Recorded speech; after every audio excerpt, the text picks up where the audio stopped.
దేవుని నామానికి మహిమ కలుగును గాక. ఈరోజు వాక్య ధ్యానము పేతురు రాసిన మొదటి పత్రిక 3:19 దేవుడు మనల్ని ఆశీర్వాదాలకు వారసులు అవడానికి పిలిచాడని, కాబట్టి కీడుకు ప్రతి కీడు ఎవరికి చేయొద్దని, దూషణకు ప్రతి దూషణ చేయొద్దని దేవుని వాక్యం సెలవిస్తూ ఉంది. కాబట్టి ఆదికాండం 1:8 అయితే దేవుడు వారిని ఆశీర్వదించను. ఎట్లనగా మీరు ఫలించి అభివృద్ధి పొంది విస్తరించి భూమిని నిండించి దాన్ని లోపరుచుకోమని దేవుడు మానవుల్ని ఆశీర్వదించాడు. అంతేకాదు తన కుడివైపున గొర్రెలతో నా తండ్రి చేత ఆశీర్వదించబడిన వారులారా రండి, లోకం పుట్టింది మొదలుకొని మీ కొరకు సిద్ధం చేసిన నిత్య రాజ్యాన్ని స్వతంత్రించుకోండి అని దేవుని వాక్యం చెప్తుంది.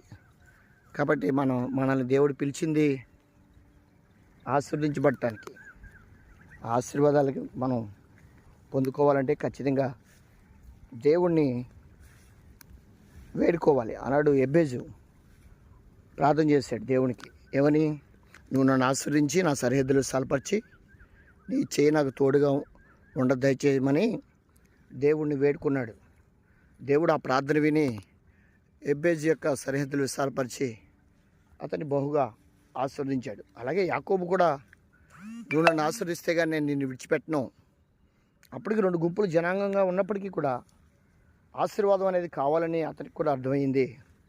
అందుకనే అతడు రాత్రంతా పట్టు విడవకుండా గోజాడి ప్రార్థించినప్పుడు దేవుడు అతన్ని ఆస్వాదించి మోసగారిగా ఉన్న యాకోబును ఆశీర్వదించబడిన జనాంగంగా, ఇజ్రాయేలీలుగా దేవుడు అతని యొక్క సంతానాన్ని వృద్ధిపరిచినట్లుగా దేవుని ఆశీర్వాదం పొందుకుని వారు ఆశీర్వదించబడినట్లుగా దేవుని లేఖనాలు చెప్తున్నాయి. కాబట్టి మనం కూడా ఆశీర్వాదం కావాలని కోరువాడు నమ్మదగిన దేవుడు తను ఆశీర్వదించాలని కోరుకున్నానని దేవుని వాక్యం చెప్తుంది.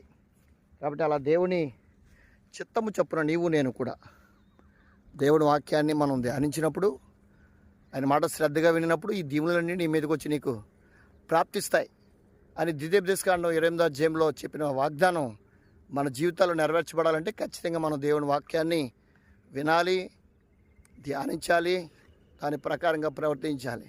యేసుప్రభువు చెప్పారు కదా, ఈయన మాటలు విని వాటి ప్రకారంగా ప్రవర్తించేవాడు బండ మీద తన ఇంటిని కట్టుకున్న బుద్ధిమంతుడని.